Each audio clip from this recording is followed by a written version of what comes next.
Virginia. And Jackie. And you're listening to Your Neighbor's Hood. We're a podcast about what? Uncomfortable culture conversations. We're getting good at this. Specifically. About race. About race. Yes. All right, so what's good in your hood, Jackie? I cannot say, I wish I could say what's unnatural in your hood. Okay, because what has been unnatural in my hood in the last week is this daggum hurricane. Yeah. So the kids go to school for 4 days. Oh, they had 4 days the first week. Yeah. And then 1 day the second week of school because of Hurricane Florence. Oh, that's horrible. Yeah. Try and make a schedule. Do you hear me? Life. Right. So we got a little cabin fever. Yeah. Over the 4 days. I mean, it was like summer break got extended. Yeah, they loved it, I'm sure. I mean, they were ready to go to school really? Yes. Yeah. They want to get out. I'm sure, listen, my kids, for as much as we love each other, we understand what it means to spend time away from each other and how necessary it is. Right. Yeah, so that was really just prepping for the hurricane and being stuck in a house. On a plus side, we did finally come up with a schedule to go do our outdoorsy stuff.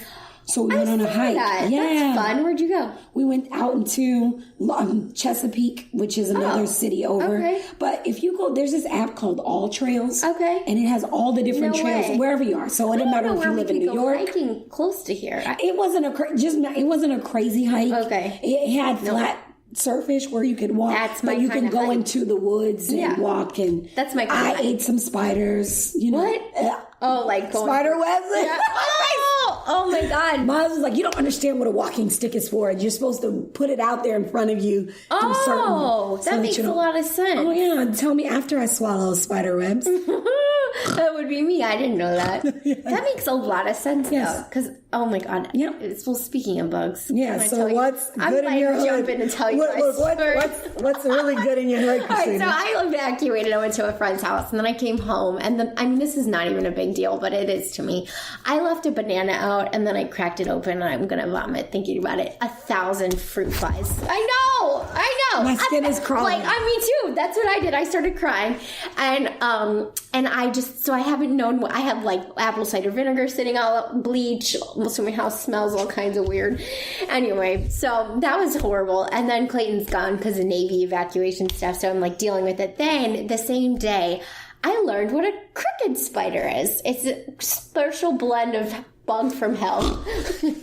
The apocalypse. No, I felt like it. I told Clayton, he's like, you are so dramatic. I'm like, I'm living in a jungle over here. Look at all these bugs. And because I'm the girl from Ohio, you have to understand, we have roly-polies, little roly potato bugs. Maybe some, I can't even think of, spiders, not even big spider. I can't, daddy long legs. Nothing, there's not, I came to Virginia and there's big, weird bugs. Mm-hmm. So this thing looks like a cricket and a spider. So it's got the legs of a cricket and spindly legs like a spider. I don't know. And so it's sitting in the middle of my kitchen and I'm like, you've got to be kidding me. People were saying just with the rain and stuff, it just washes bugs up. Yep. So that's what's good in my head. It's not really good, but I've been dying to share that story. Literally dying. Clayton could care less. He's been making fun of me, so thank you for at least humoring me and telling me it's gross. All kinds of weird stuff going on. Yeah, Hurricane Florence has just thrown everything off. Okay. So. Ready to get back to normal. Yes, ma'am. This was such a fun episode. Absolutely. We had our friend Jay from Just Say Words. Just say them words. Yep. And we met him through his common friends, and we reached out and we said, let's have him on our podcast. And we went for coffee and we just realized hey, he's got some really relevant topics, some really good stuff to talk about. So what did we talk about in this episode? We talked about a lot of stuff. Mm-hmm. We talked about the obvious thing that he's a big black guy. Yeah.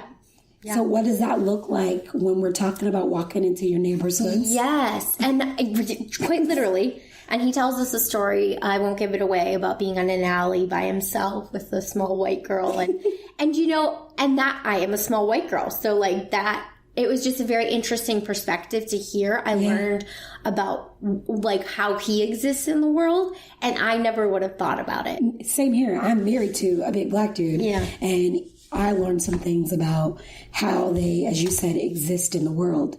And some things I'm not like cognizant. I just don't think about it. I just don't think about how he has to move differently. Absolutely.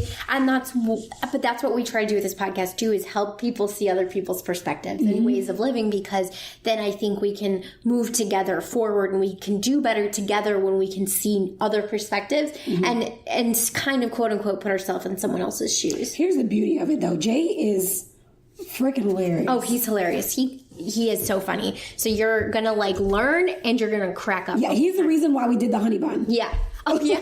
So you guys hopefully saw on our Facebook page where we did I ate a honey bun for the first time. And he had us, we were driving in the car listing our favorite chips. Yeah. Like, we're talking all about hood snacks and all. He's got a great personality, a great sense of self. Yes. And it's a beautiful thing to have conversations with those kinds of people about such serious things. Yeah. He has a great way of like bringing heavy topics and packing a lot of punch and like learning, but it's also done where you're gonna laugh, but like appropriately. Yeah, appropriately. They'll hear, Yep. It's great. So this is a good one. Yeah. I mean, they're all good. We hope you enjoy it. Yeah, absolutely.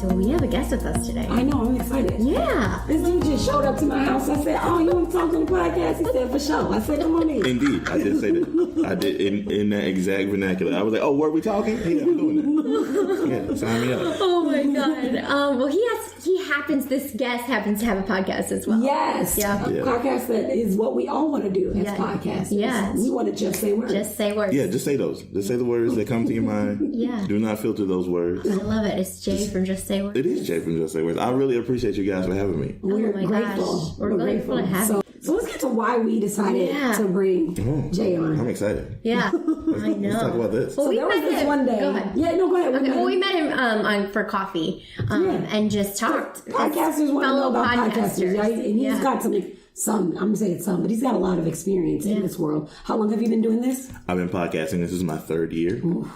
And if y'all know anything about podcasting, that's like 100 years worth of experience. That is. In podcast years, that's a long time. Yeah. It is. Because I think a lot of people start and fizzle out. So, yeah, it's easy to let it go. It's so easy because you're kind of accountable to yourself, your microphone, and whatever else, whatever your topic is. And that could easily fade if you don't have. Absolutely. And your solo show.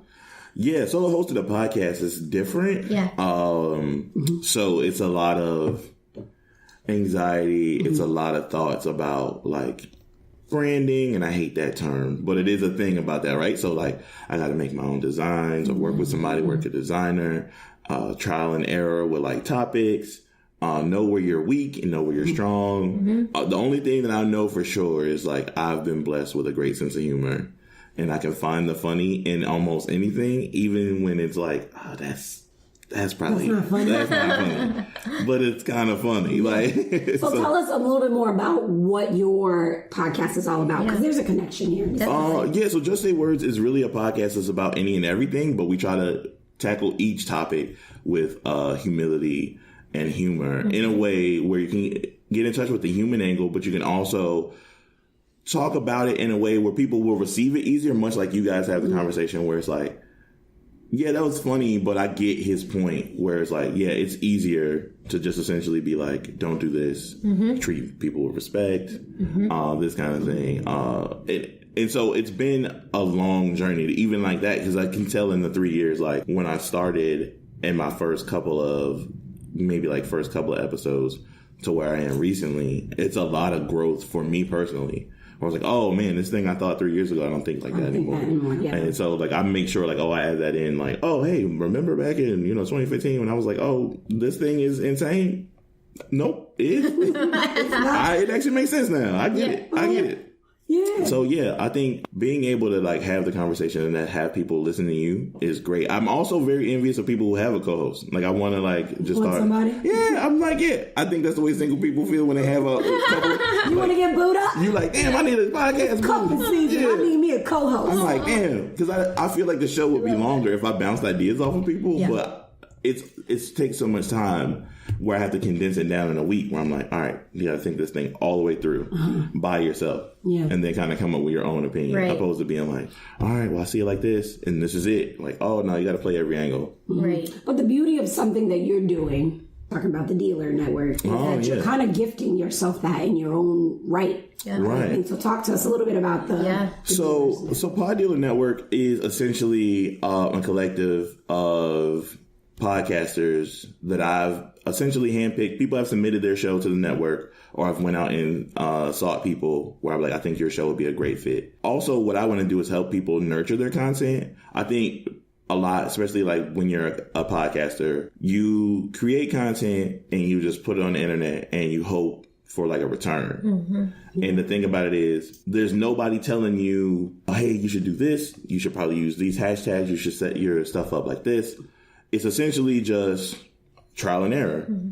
And I feel like since I've been doing it for a certain amount of time, I can kind of find where the weak points are for people. So I go, oh, your content is really strong, but you're not on Instagram enough, or you're not on Twitter, or you don't have a Facebook group. Yeah, your mom listens to it, and that's cool. But like, what about somebody else that you think wants to hear that conversation? Yeah, right. And so what I've been doing with the Pod Dealer Network is essentially being like a podcast A&R, like listening to people's podcasts, explaining to what they could do better, and also like bringing them in to help nurture them. So I'm always looking to expand. I'm always looking to like help people, and that's kind of like, that comes from a place of love. I love it. Yeah, we're gonna have some cool conversation. Maybe Jay might be all cool in the game. Yeah. Oh, nah, I'm going to be cool now. Yeah, when I leave, I'm like, oh, they wild. They wild for this. I don't know how to... like in the moment you're fine, and then you... Yeah, later. I'm going to, like, when y'all put this out, and I'm going to be like, oh, yeah, that was a... What did I say? It's okay. Yeah. Listen, spicy. I love it. You are in the judgment-free... That's what everybody say when they right before they judge you. People say, that's a really good point. They go, oh, man, you're in a judgment-free zone. That makes the other person vulnerable. They tell you a wild secret like, hey, sometimes I sniff glue and eat paint chips. And then I'm gonna say, and then you're like, well, that's fine. And then you leave and you're like, no, you sniff glue and eat paint chips. No, that's not. What we'll do is say, that's not really healthy. Like, we'll talk about it. Okay. Like, we'll talk about the glue and the paint chips because, we just don't want you getting sick. So I'm going to say, have you talked to your primary care physician about this? That's responsible. See, that's real adult talking right there. I don't have that. Oh, gotcha. Okay. Well, we've also been through a lot of therapy. Yeah. So we know how to use I statements. I know. I didn't get to that stage in my therapy yet. Okay. Oh, well. We doing a lot of the self-confidence work. Okay. That's important. That's laying the foundation. Right. Yeah. See? But you're there. It's good to start having those conversations. It is. It's very therapeutic. Yeah. Literally. I think talking is therapeutic. Yeah. I think even talking about race has been therapeutic for me. Yeah. Okay. Yeah. You can't. That's why I say you can't. Christina has said some things. I know. That was like, okay. We're gonna work on that? Yeah. Okay. And even I said some things. She was like, well, I can't say that if I'm like... Wait. So you know what? All right, so just for the listeners, I know the listeners have been listening for a while. So on our outside, we always want to, like, Christina running around, dropping in. I know she's not dropping in. Oh, no. Okay, we just want to... I know she's not. I know she's not. No, I don't want... If there's people out there in podcast land being like, what did she do? How did we get here? You know what's funny is one day, I had a weekend where I was BSing with my husband. And I said something. I said the N word. Okay. And I was like, I thought about Christina. I was like, I wonder how she would feel knowing that I say this. And I asked her. Yeah, it doesn't bother me. She said it just like that. Yeah, I get why I can't say it, and it doesn't bother me that she says it. Yeah, because I say it. Yeah. All right. So here's the thing. So I went to a concert recently, and the performers, it was a lot of that, right? Ooh, we had this. So behind me, it was a gang of like white kids, and it's just. They looked like they were having a blast, and I was excited. Like I was smiling at them and everything, and they was dancing. And some of the songs they knew the words. So, yeah, it was a lot of that. Like, it was kind of like, all right, what you going to... Wait for it. You going to say it or skip it? Yeah. Oh, you skipped it. All right. You all right. They skipped it. Yeah. Okay, good. Right. Yeah, how do you feel about that? Do you think they should skip it, or do you think it's a part of the art? Oh, man, it's so tricky. I feel like you should skip it. Because, so, the argument is there a word that black people can say, right, that, like, white people get on the edge about? Like, I've never once heard somebody, like, I say cracker and they lost their mind, like, Yeah, because it wasn't used to oppress them. Right. So you can't be like, oh, I can't believe you said that. Right. But when I see people skip it, I'm always like, oh, okay, there's a thing in there. Like somebody, like this show, like somebody had a conversation like, don't do that. Mm-hmm. Or somebody, I remember I used to work in a music store and they wouldn't say NWA. They would just say the full thing. Oh. And we were like, oh, should we go talk? Should we go talk to him before somebody else checks him? What did y'all decide to do? I think somebody else chose to have that conversation with her. I was like, I don't really know that dude. And I also know when you have that conversation, you also it's about tone. Yeah. It's not an authoritative conversation where you essentially need to be like, don't do this or you can get beat up or something's gonna happen to you, right? Because that's the thing where you start on the flip. You're in the car saying like, oh, I'm not gonna say it in front of you, right? So good point there. Yeah, so it's a lot of that. It's just I'm not gonna not say it. I'm just not gonna say it in front of you. Yeah. I love that because we apply that to what we do. We don't come from a place of anger or shame because I don't believe that works. I just don't. It doesn't. People aren't open to your message, and so if you say it that's exactly how we do stuff. And they're learning moments, and you also don't talk down to someone. Like when I said ignorant stuff, her husband corrected me, but it was a great conversation. We talked it through, and then it was over. You know what I mean? There was no belittling. It was good. Yeah, I don't think you feel uncomfortable having conversations with Not at all. Yeah, we try to come from a place of love. Even if I don't love you, I try to make sure that what I'm saying is coming from a place of love. I'm not saying this because I want to get at you. I'm saying this because you're going to walk through this world, which I am in, saying this. So I feel like some things are my responsibility, other things are not. Sure. And I get to pick and choose what is and isn't. Mm-hmm. That's true. Yeah. Yeah, that's a good point. And as white people, we try to be open. It doesn't always work that way. But I think when someone communicates it in a certain way to us, it allows us to hear a message. Yeah. And so in our journey in finding a little bit more about Jay, we had that coffee conversation. Yes, we did. And he brought up something really interesting. He did. And we had our uncomfortable conversation right there for me. For Christina, at least. Yeah, I always speak for myself. I use I statements, like I said, learned through my therapy. Christina, go ahead, talk about since it made you uncomfortable. Yeah. You're going to be the one to talk about. How did it come up? I don't even remember. We were talking about being a white girl. Oh, so what's going on in the news a lot is the permit Patty. Oh, and someone with Becky. There's a Becky one. I don't know. But white people calling the police on black people while just living their lives. Yeah, we've had conversations about white women specifically weaponizing their whiteness. Weaponizing all these tears. We haven't done a podcast on it, but we just kind of had these little conversations about it. And then you brought up a story. That's right. So tell your story. White standoff. Black, white, standoff. Yeah, it was weird. So like I said, for the podcast, you do a lot of stuff yourself. So I set up this photo shoot in the Vibe District of Virginia Beach, which for most people that don't know, it's at the Virginia Beach oceanfront. And it's still kind of tourist season. And so they put these murals up, and I was with the photographer, and I had just recently did a wardrobe change. And I was like, we're going to go to this mural. We're going to take a couple pictures. Everything's going to be fine. So we hit the corner, and there's just a white woman standing in front of the mural. Now, mind you, the mural's in an alley. And it's not dark, but it's dusk. It's that 6 o'clock. It's going down soon. So I'm like, all right. So I'm standing at the end of the alley. She's at the opposite end towards the mural.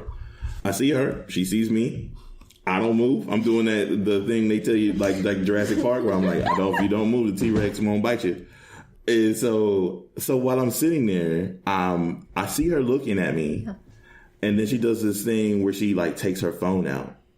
So the photographer comes around the corner and goes, "Oh, just go over there." And I'm like, "No, I'll wait for this lady to leave. I'll wait for her to leave." And she doesn't leave. And so now I'm just like, now I feel out of place. She leaves. I go stand in front of the mural, and then I just happen to look, and she sticks her head out from around the corner on the cell phone. Yeah.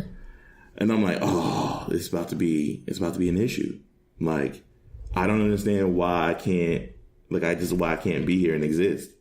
And then shortly after that, then she came back around in the alley in the car. She drove through the photo shoot and then just drove off. And so at that time, the photographer was asking me questions about what was the deal? What was going on with that? And I was like, look, man, I really just don't want to be in people's way.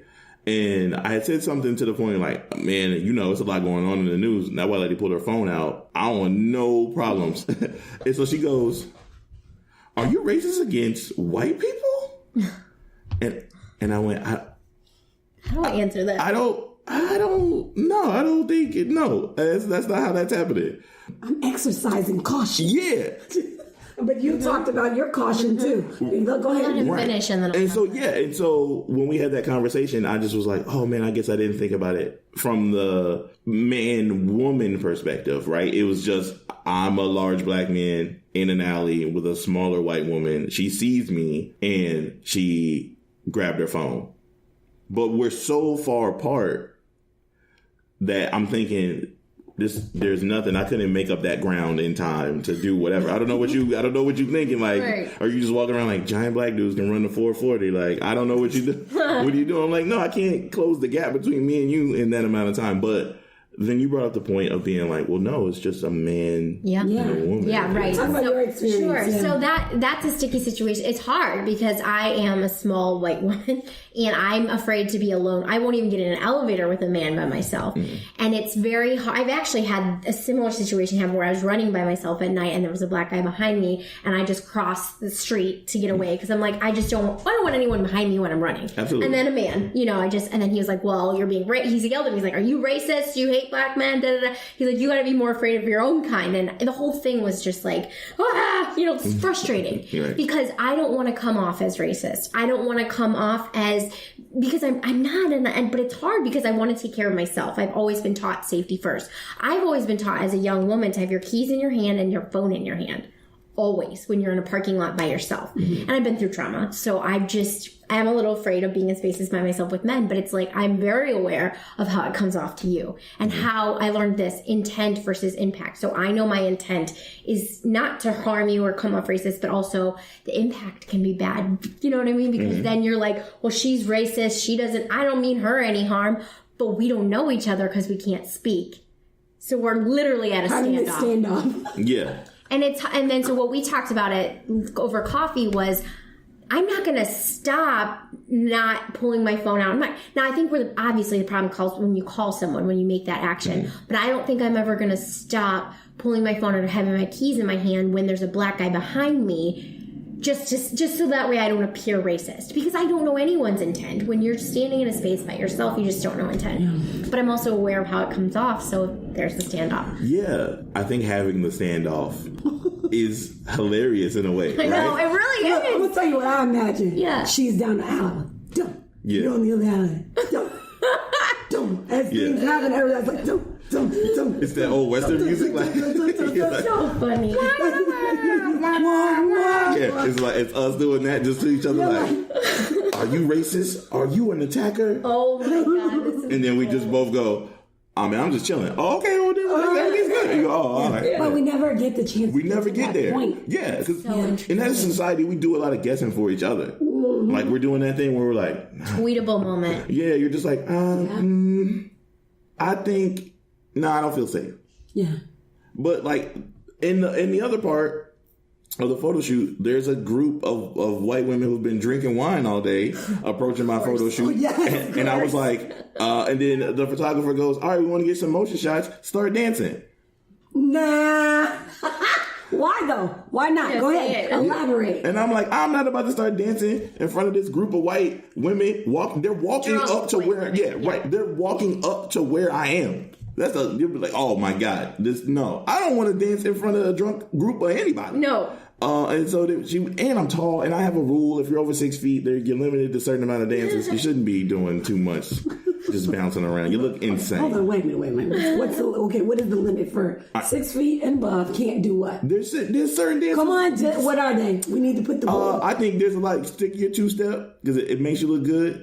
Stick to this 2-step. Okay, you can do the Millie Rock. Millie Rock is good. Millie Rock's you can do some of the Black Boy dances. Really? Yeah, I feel like you can do anything else. All right, so quick stuff. Christina has no idea what culture shock. I'm like, what the hell are they my bad. I'm sorry. about? My bad. We did a standalone black moment. My bad. You're gonna go to YouTube. Yeah. Okay. Yeah. You can look up and Millie for Rock. our white listeners. Oh, yes.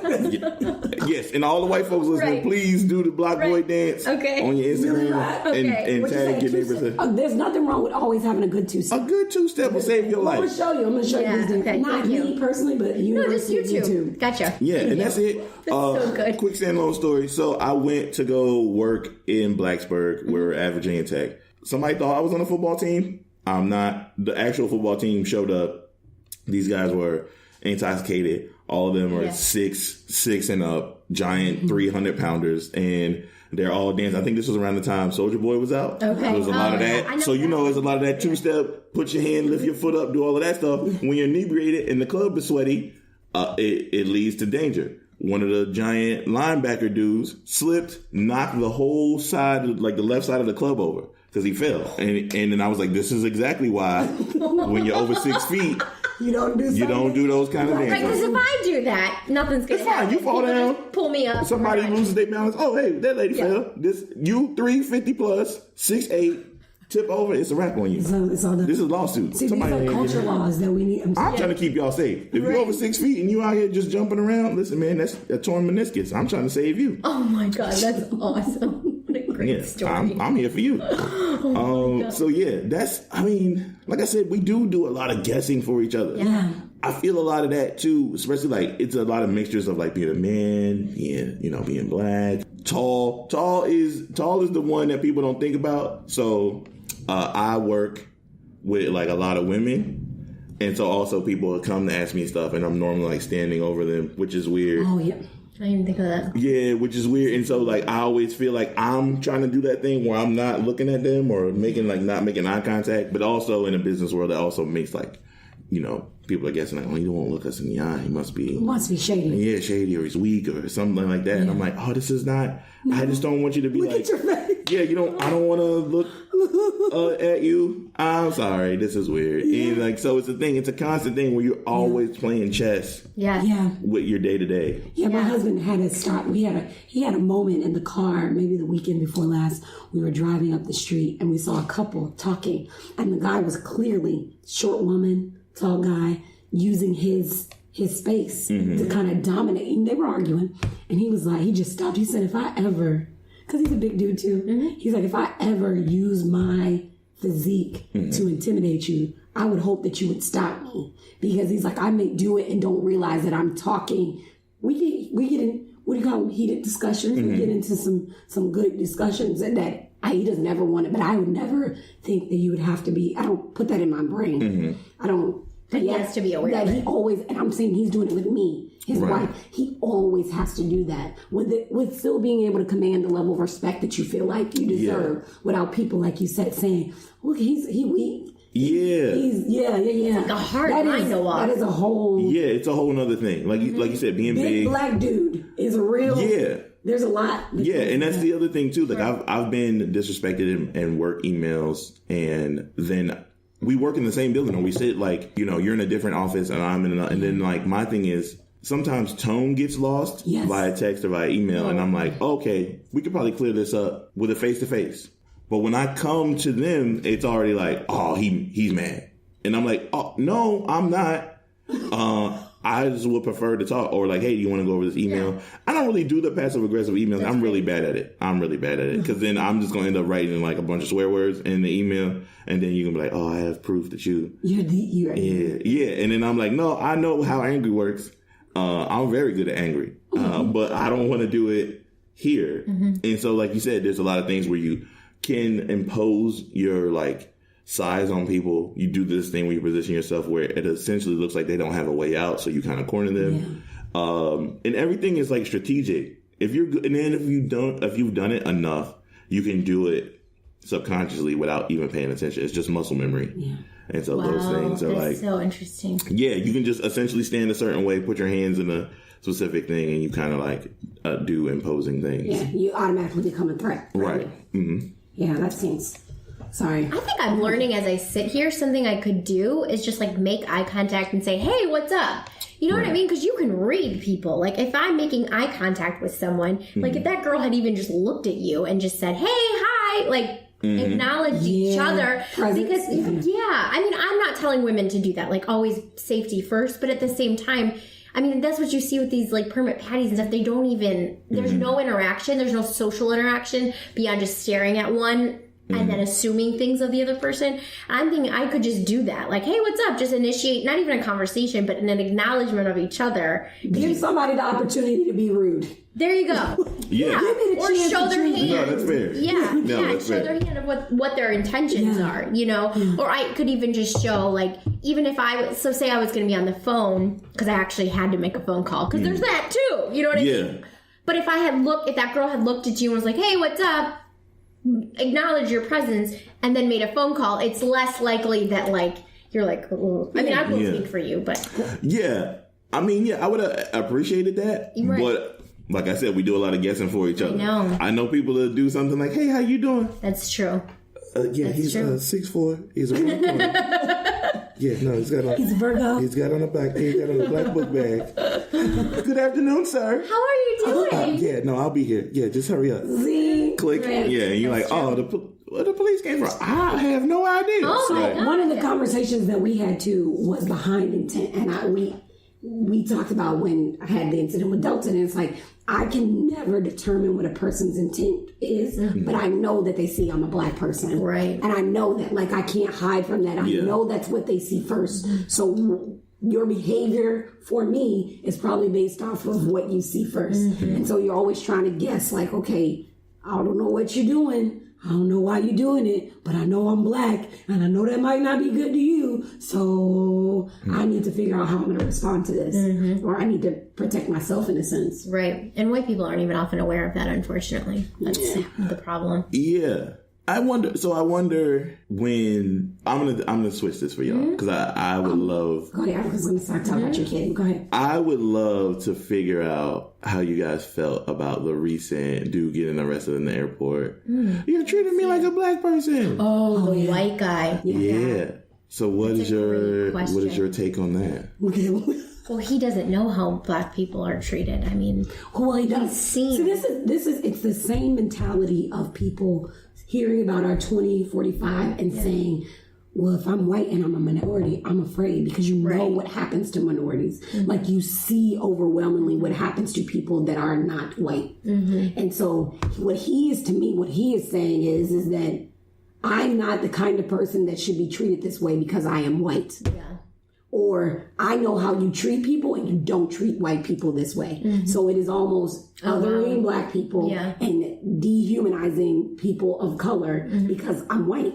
And it's almost like you can do better than this because I'm a white dude. And that's the way I see it. I mean, I don't know why you would, even if he felt that, the fact that he vocalized it says a whole lot. Yeah, it does. Because you can think it in your head. Like, there's another video of a woman who got pulled over by the police, and she's like, I'm scared, I don't want to get hurt. And the sheriff was like, no, we only shoot black people, remember? Oh, remember that? Right. And because that dude got fired or something like that. And he was like, it's a joke. You're white. We're not going to hurt you. Yes. He made a joke about that? That's what that's... Oh, right, of course. That's what he said. It's my joke. Well, too late. I shouldn't have said that. Yeah. I think being emboldened enough to say something like that says a lot about how you feel about people that don't look like you. That's true. You either become complicit in that, or he could have been saying it to say, you're treating me wrong, or you're treating me unfairly.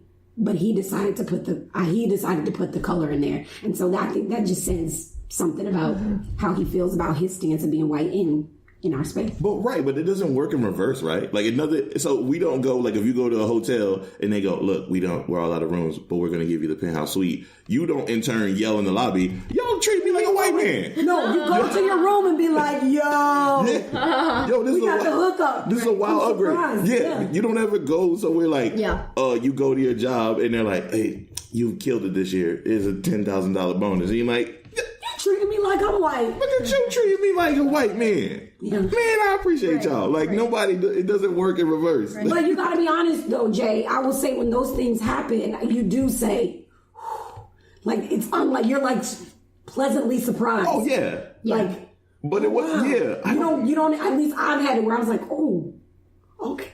Oh my. Yeah, I guess I really naturally do nice stuff for us like that. So, thank you. Yeah. I'll take it. Right. It's almost like they're hooking you up, even when they're in the wrong. Like getting the 4,000 miles, 400,000 miles. It's like, oh, okay.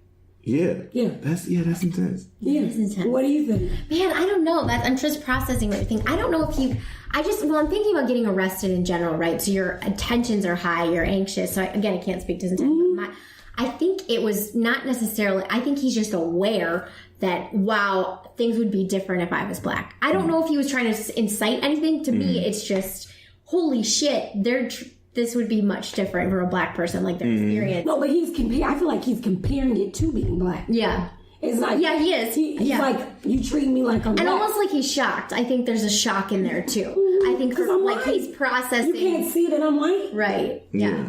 Yeah, he's processing or I think he's having a realization of what it might be like to be black in America today and be arrested. I think in my mind, that's what's going through. Yeah, I get you. I just feel something for him to say it out loud. Yeah. Says where his mental state, I think, is when it comes to what's normal for black people and what should be normal for him as a white person. Right. Which is bogus. I mean, it's not, but it is what it is because it's what we see. Right. It's what we see. Yeah, and that's why it's hard to know intent. We always say that. He shouldn't have said it. Right. Yeah, it's just so weird. He just shouldn't have said it. Yeah. Why? I think about that a lot, especially when it comes to like people that say statements out loud. What makes them where they do that thing where they're just like, I don't want immigrants in my country, and you treat me like a black person. And I'm like, listen, I forget about Cinco de Mayo every year, and not a single white person that works in the office building does. They're the first ones lined up. Y'all the first. Y'all scream, build that wall, and then go ask for margaritas. I don't understand what's happening out here. Good parallel. Well, I'm like, wait, you want what? What are you talking about? What do you care about? So y'all excited about the Mexico Independence Day? Y'all this y'all thing? Y'all get crack? Okay. Right. It's so weird. It's always very weird to me where I'm like, y'all openly do that thing where it's like, I don't want these people, they're taking our jobs you know you weren't going to do. Right. And then you're like, get out of the country, this, that, and the third. And then also do that thing where you want to, I want to be in the culture or I want to partake in that. And I'm like, for that. Right, they want to appropriate and take advantage of the culture. It's weird to me. That's a really good point. And I don't even know if they know that they're doing it. Some of them do. But I think that you have to point it out. I know it sounds crazy. I think that we're in a place, too, where the reason why we have the word appropriation and it's being used so much is because people are getting to a point where, like, it's not, I can't take that anymore. I can't take you coming to my side of the world, my side of town, or into my culture and think that you own it. And then you get to warp it however you want to, the European, European way. I think people are getting... Today it's like, nah, you're not going to do it. You're not going to come here and say, this is how we do Cinco de Mayo. That's not going to happen. Or you're not going to come here and tell me this is how we do hip hop or this is how we do these things. Like, you're not going to do it. Yes, they are going to do it because that is over history than the European way. But it's like a lot of people are not standing for that. They're able to call people out on that. Whereas I don't think previously we've been able to articulate what it is that was actually happening to our cultures, if that makes sense. Yeah, absolutely. When we weren't aware of it. I mean, we were aware of it, but we didn't know how to articulate it and then sit with that. Because also white people hate being called out on. Surprise, surprise. We hate being called out. I mean, I wish it wasn't like that, but we do. Because we want to think ourselves as the good white person. You know what I mean? I feel that way about a lot in that way where I can relate as a man. Sure. So like this, like the men are trash. This thing. You've seen that hashtag too. Yeah, and so we do that thing. We just talked about this. And so we do that thing where I'm like, I don't do those things, and then like I really had to like sit back and be like, yeah, no, maybe there are certain things I don't do, but there are things that I've definitely contributed to. Or contributed to or been complacent in. Yeah, absolutely. Because that's where I challenge any white person out there to see a place. Maybe they haven't said the ignorant thing, they haven't been whatever, but have we been around racist conversations? Absolutely, where we haven't spoken up, or you know what I mean? And it's a hard thing to hear. I mean, it's not good or bad, it just is what it is, and we don't take it well. Yeah. So now we're in a place where you have children or a child in this world. If there's another one, we're going to have some talking after to do. I think I'm aware of one. I'm like, or at least on my taxes, it's only right. one. But, it's one thing to be having these conversations as adults, and trying to push it forward. But it's another one to look into the eyes of someone that's a piece of you. You know that they're in this world. How do you deal with like culture, or even have you had internal conversations or external about the way we are? So it's been layered in ways. As like most children, my son is very into like safety and all the fire and rescue folks, right? And I think we had talked about this over coffee where one day he was in the back seat and some type of way like moved the seatbelt and he was like just jumping around because he saw the police like SUV and he was, it's the police. And like without thinking, I just like snapped on him and I was like, sit down, be still, all this stuff. And then like when we got to the light, I like had to explain to him like, hey buddy, you can't jump around because then they're gonna think something's wrong and that's just not cool. And he was like, but why? And I was like, and trying to explain to the toddler like, oh, it's complicated, but I'm in a way where I'm like, well, they'll be mad at me and then I don't want it to escalate from there. I do think about that a lot. Maybe not now, but I do think about like I have nephews and they do a lot of walking around like on their own. And having those conversations, too, because they also lived in the suburbs where they're treated differently to going to college or high schools that are closer into the more urban areas. And they're policed completely differently. Yeah. And so having that conversation with all of them, from my toddler all the way up to like, my teenage nephews, to be like, look, man, you guys gotta be aware. But it's also where you walk that line where it's not disrespectability politics thing, where you're like, well, you got to dress a certain way and walk upright. It don't matter. It because we've seen over time, regardless of what you're wearing and what you got on, like those rules don't apply anymore. You can get shot for talking back. You can get shot just because you look the part. I always tell this story. I remember being in LA and over the radio, they said they were looking for a suspect with a black hoodie between 5'9" and 6'6". What? I literally looked at the person in the car and was like, I need to get off the street. One, I have a black hoodie in this car, and I'm between those heights. Yeah. I don't know what they're going to do. I don't know who they're looking for. Matter of fact, they could have just came on the radio and said, we're looking for everybody. And so I was like, no. And so being able to have those conversations essentially with like anybody younger than me, it's a mixture of them being kind of like oblivious to the world where they're just like, no, I've always been raised that like the cops are supposed to help us and all this other stuff. And us knowing now, like, that's not the case anymore. And it's kind of heartbreaking because, like, my son loves that stuff. I take him to the fire station. I remember him saying after we went to the fire station, like, can we go to the police station? I said, absolutely not. we can not go there. And he was like, why? I was like, I don't know what they got going on down there. They might keep me. But I want to go. I want to know what they have going on. Yeah, I was like, but we want to go visit. No. It might be an extended stay. I don't want to do it. No, I want to go home now. So yeah, and I think that's the thing. I wish there were more like classes or more conversations that we could have with like law enforcement. Yeah. Because I've talked to people, whether it be in barbershops or something like that, where they said like the training is old and they're not trained this thing. The dispatchers, because everything that cops get is all third party. It's not a straight line through. So if somebody else calls you and they seem excited or kind of whatever, the cops show up with a situation where they're to de-escalate the situation. Right. And they don't care how they do it. Right. So it's very intense in that way. Yeah. Go ahead. Did you want to say something? No. I was just going to say it's really interesting. It's really interesting that your first thought was to talk about policing. Mm-hmm. Mm-hmm. I mean, because I would imagine that's probably one of the heaviest things that a black man has to kind of face, at least when I know for me too, Christina and I have had these conversations about how I'm raising my son. Mm-hmm. I mean, that's probably one of the first things that you're like, I just don't want them to get killed because we're seeing it. And here's the historical part of it is that, yes, you don't have to be in a hoodie because was Martin Luther King in a hoodie? No. Mm-hmm. Was Emmett Till in a hoodie? No. Right. We can go through was Huey, where these people, not Huey, but Fred Hammond, was he in a hoodie? We can go through time and see how the FBI influenced police departments to specifically target Black men, right? Or anybody that was trying to uplift Black race, and that there is a culture there that was bred through, what's his name? Hoover.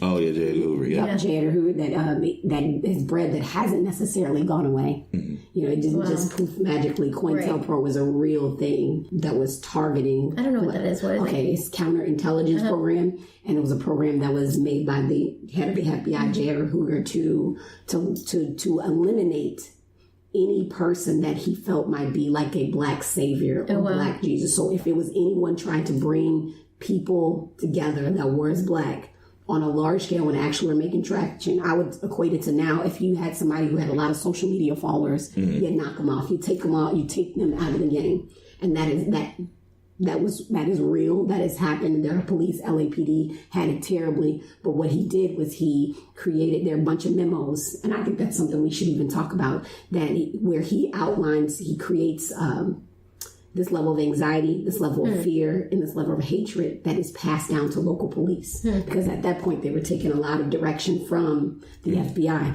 as to how to deal with the Black Panthers and any group. Because they were initially, the Black Panthers got segmented into, Huey, who was like, yeah, kill. And then you had Fred Hammond, who's like, yes, we're going to do breakfast programs. We're going to do all these. So there was a lot of great things that the police had a lot of hand in tearing down and apart Black men.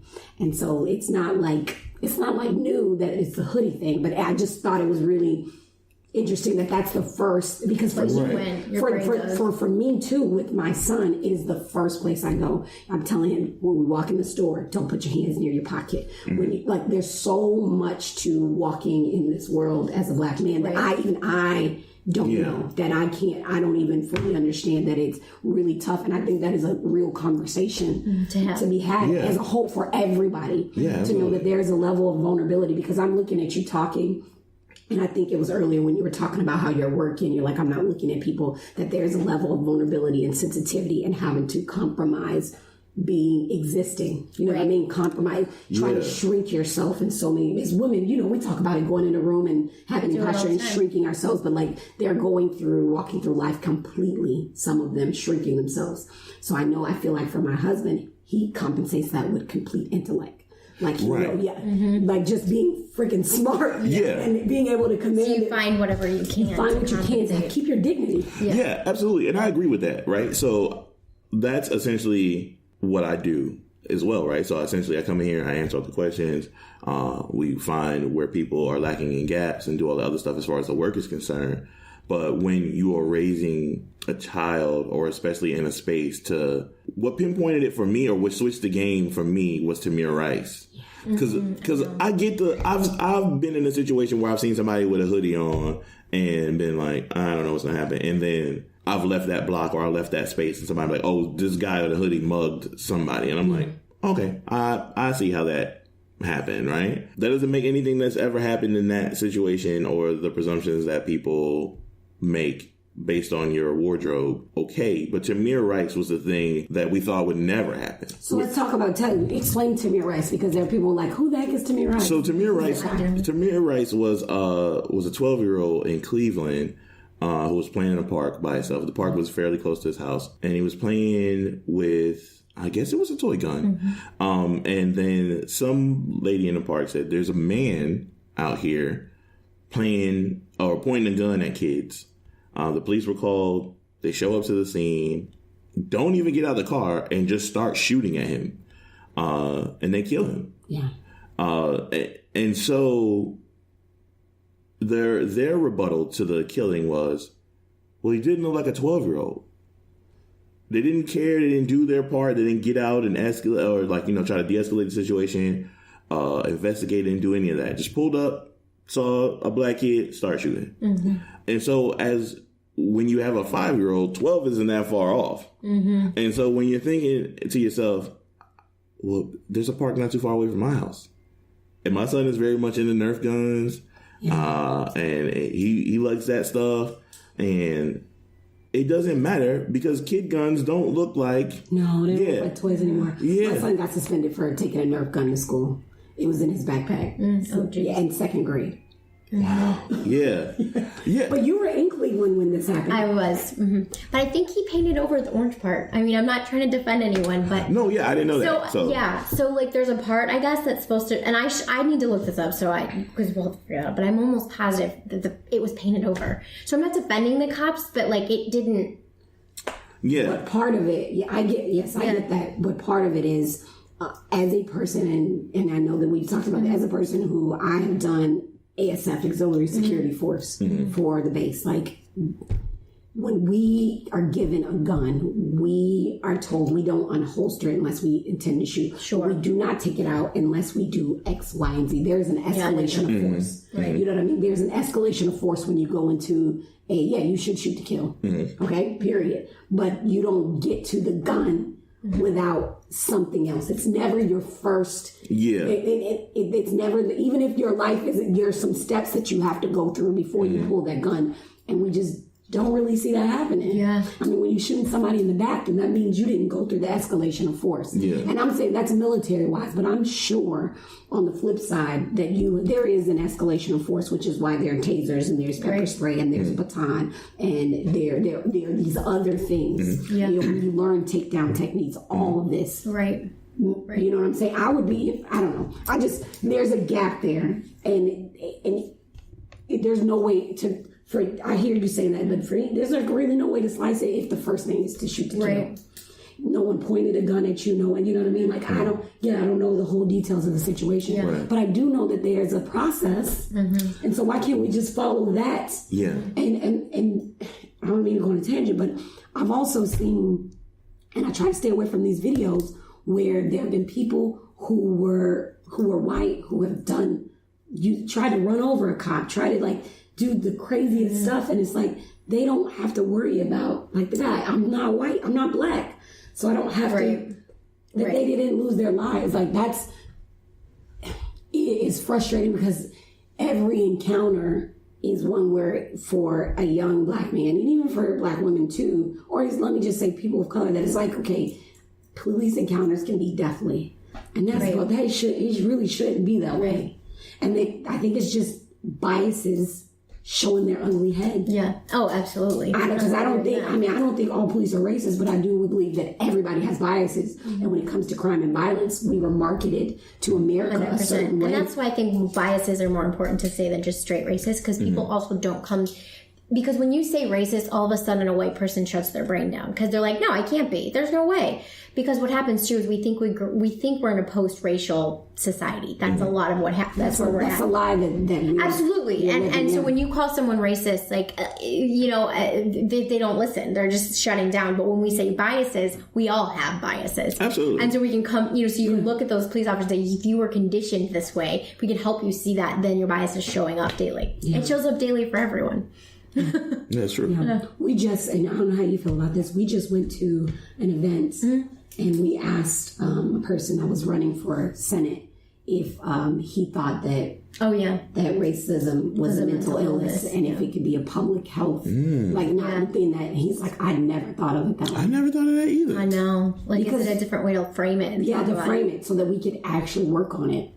Because we can't work on it now because it's like, you are racist. No. But if it becomes a public health crisis, mental health, how are we treating opioids? How do we treat cigarettes? It would still be, and I'm going to tell you because I have a dichotomy with it because it still allows white people to say I don't have that mental illness. No, it allows them to be the exception when it comes to bad things. Right. Because when drugs were rampant in the black neighborhoods, those people were bad people and they do drugs and they're bad, they're marketed. But then when it's in the white community, it's an opioid crisis. We've got drugs. It still allows white people to be good people. In a quote unquote good, okay, so don't worry, they're sick. They have a mental illness, but I'm looking for any way to make it so that we can acknowledge it and to do it as a society. Okay. See, I appreciate that, but then also, does that give them an easy out? That's what I'm saying. So, but in the easy out, but once somebody dies in your race, so if Dylan Roof goes to trial or, does this thing and he goes, you're white supremacy, you're racist. Well, I have a mental illness. He goes to a different place.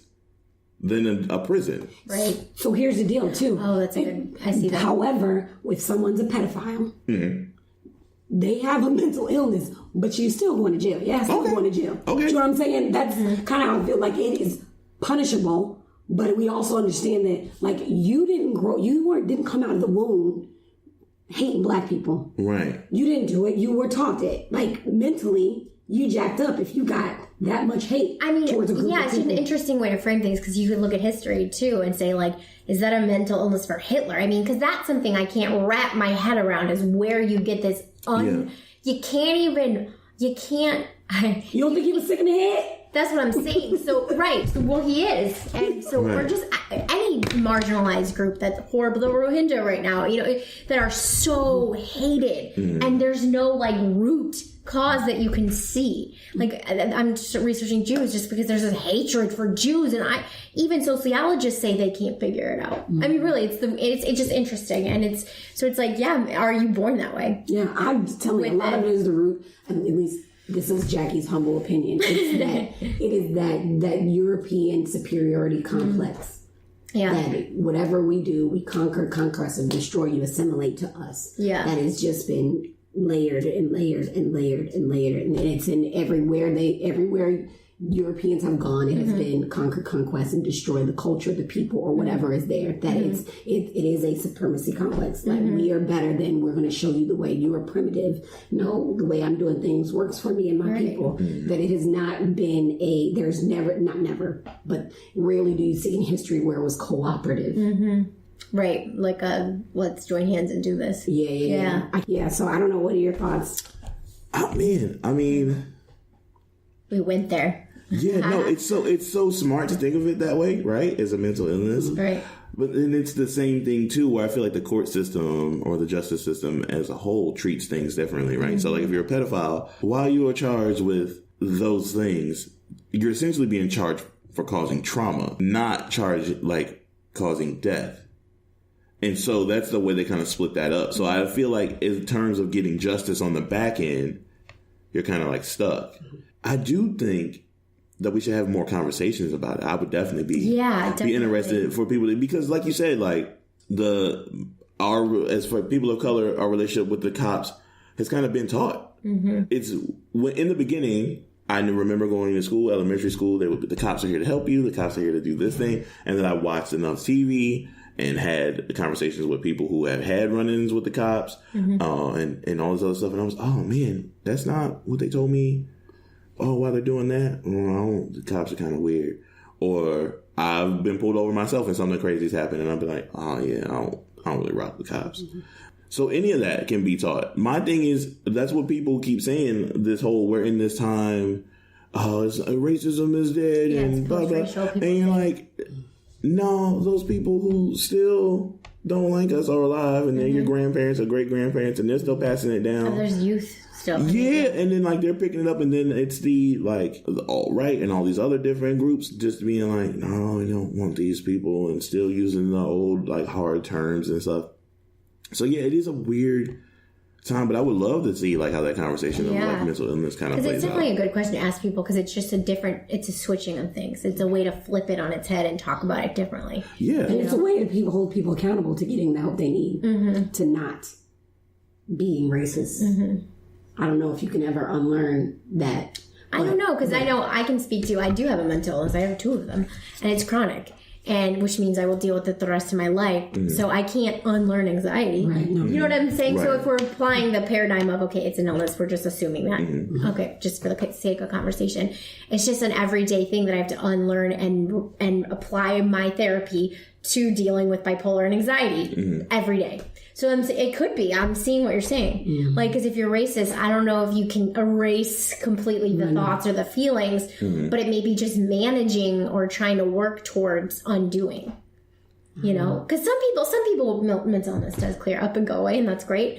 I don't. Mine doesn't. So, and a lot of people are like that. So mental illness may be with us forever, but is it treating it? Yeah, you don't get you can't just walk through space and be like, I'm not this. Well, you clearly this. Like, you clearly this. Right. I mean, I'm not afraid to call the baby ugly. And I'm not afraid to say that is. Yeah. Yeah. We're having a conversation about like people don't call babies ugly, but apparently we've met one. A baby. Yeah, people would just go, it's a baby. You said it. You said this before, is that, a lot of the things that come out of the non-white side are learned, and a lot of the things that are based off experiences, and the things that come out of the white side are just based off of something somebody else told them, what they learned. So I have prejudices based off of experiences that I've had, and there may be people out there that had prejudices just based off of what Grandpa said. Right. None of it just hasn't been validated, because I feel like my stuff, that things that I'm uptight culturally or race-wise, it has been validated in some way, shape, or form. Right. And a lot of ways people just hear messages. Personally have been validated. Right. You know what I mean? And then it's also that thing of you tell someone something and then they just start to see it because they've been told it, but it's not the truth. You know what I'm saying? So like you've been told racist things or terrible things about another culture, and then you seek it out and it reinforces itself. You know what I mean? Yeah. So, Jay, where do we go from here? Jackie's serenading us so beautifully. You know that song? No. You know that song? I feel like I should. You should. That was my best rendition. See, I need this on my podcast. Yeah, I don't have any singers. That's a real song. I'm going to put it in the show notes. Okay. We believe you. And she hit you with the "It's a song." No, it's a song. Yeah, it's a song. That is a song. You're singing. That is a song. You know what? Pause. I'm about to play it right here.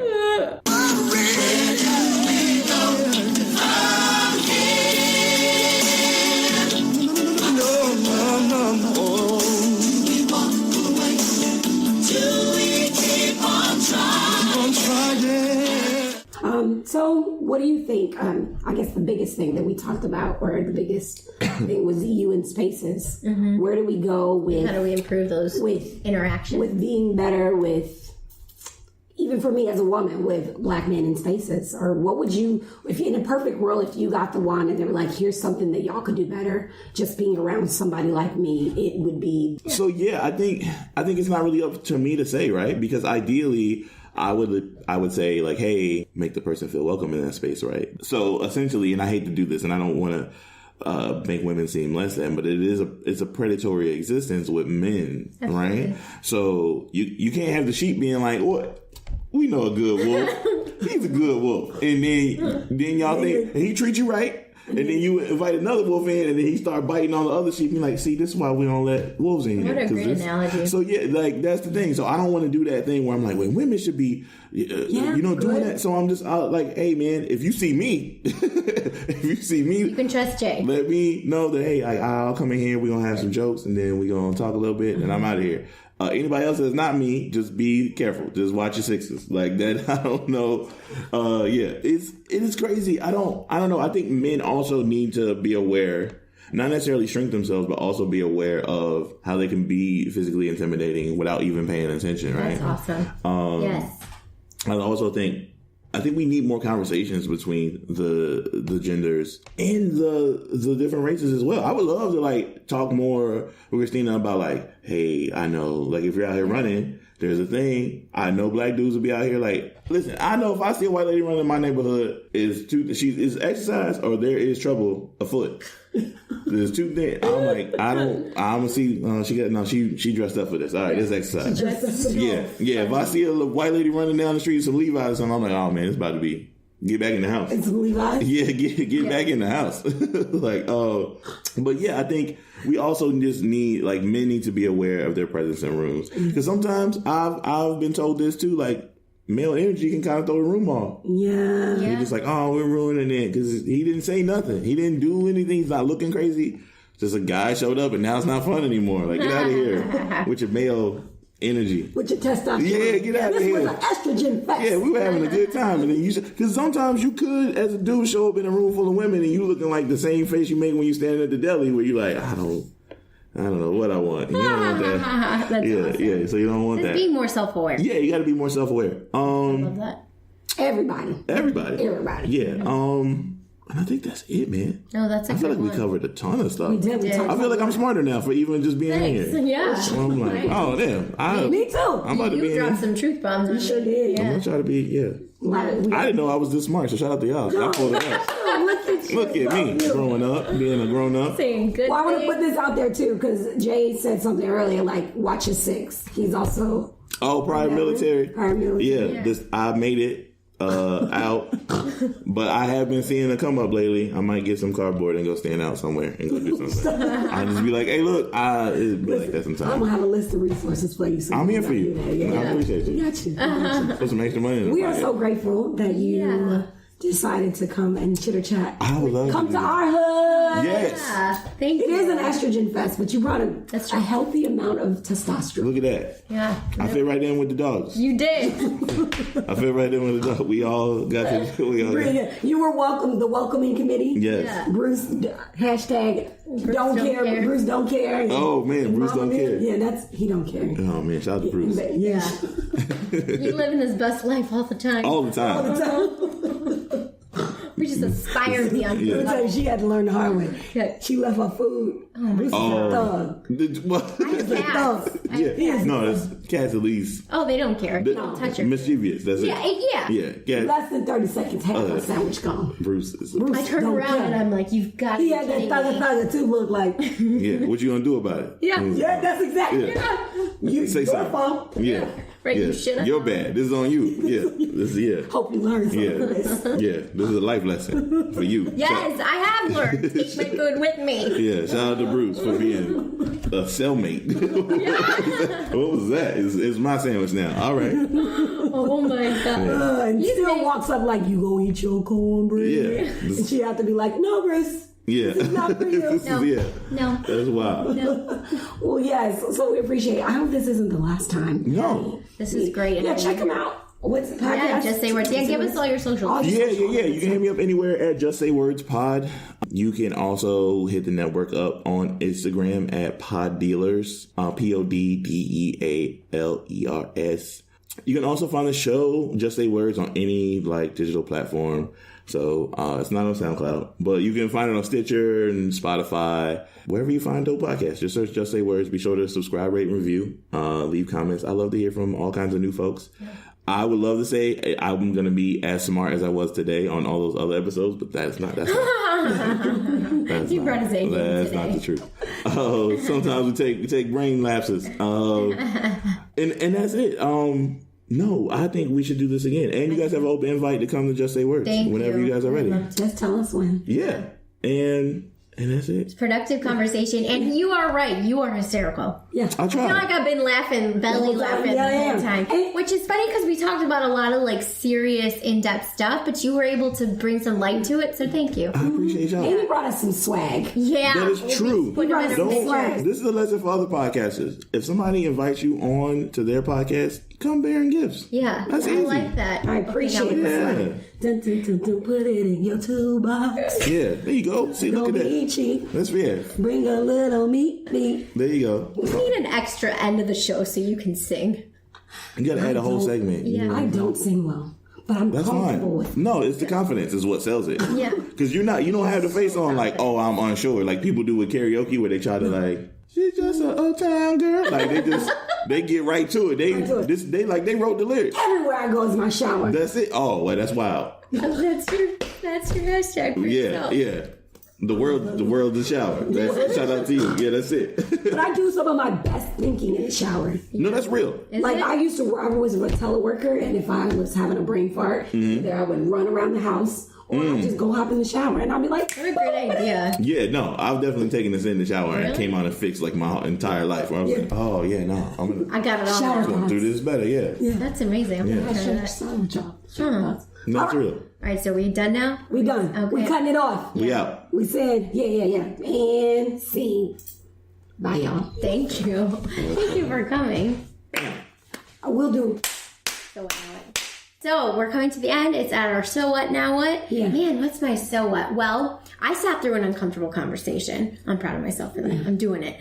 And we had Jay here, and I love that. I love talking to him because the conversation's so needed. And I don't know if we came up with solutions, but it starts with these conversations, you know. My now what would be in social situations is to acknowledge people more and make eye contact. So if I do feel scared or unaware, or I'm assuming the intentions of someone that I shouldn't be, that's not causing me harm, to make eye contact. Say hello, what's up? I think that could be better than, you know, than doing the nice off. Yeah, because like we reference intent off, the standoff. Instead of doing in the standoff where we're not talking or making eye contact, because I've been there, it might be better just to acknowledge the person, and then I'm good at reading energy. Like I really feel like I can just read people's energy. So kind of just making eye contact, saying hello, what's up, how are you? You're going to be friendly. You're going to your friendly neighborhood. I can try. Hello. Yeah. Hello.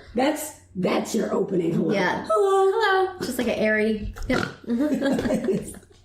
All right, so my so what, now what? So what, Jay's pretty dope. Yeah. Right? Just as a person, and he has really great energy. I appreciate him bringing his personal... Hilarious. Yes. Yeah, very funny. And you know, it's difficult sometimes for people to talk about their personal experiences. And I think he brought a lot of life to the plight of some people that look like him, which is needed. Yeah, in comfortable settings, because oftentimes I think the only time we hear the plight of a black man is when somebody's interviewing on the news and they're saying this ain't right or protesting. So now what? I think we continue to do this, and we do it and be intentional about the way we have these conversations, interactions. And I like how you said when you feel something. So I'm saying for other folks, when you feel something, as Christina would say, sit with that thought, evaluate that thought. Like, don't let it just go away and you do something, you react to it rather than respond to it. So if you're in a room where there's a person that doesn't look like you and you feel some type of way, sit with that thought. Like, acknowledge it. Before acknowledge taking it. action. Yeah. Acknowledge it before you come in a situation where you're just reacting rather than responding. Absolutely. And I think something I can do better in my now what too is have more empathy for the way the men around me move in this world. Because I guess we don't have to think about it. I don't even think about it. Because I've never even really considered how he walks through the world differently from anybody else. And even coming in my mind, I remember being in the barbershop and they're like, don't mess with her. You ain't seen her husband. Or they say, oh, you big old.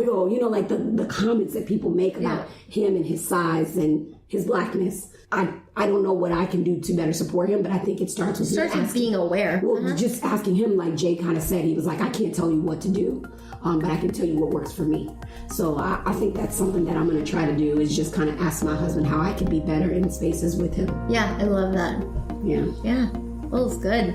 All right. So you've been listening to Your Neighbor's Hood. I'm Christina. And I'm Jackie. Stay curious. And make it a great day. You're waiting for me. I say perfect every time. And she waits. I wait for her to say I'm not doing it.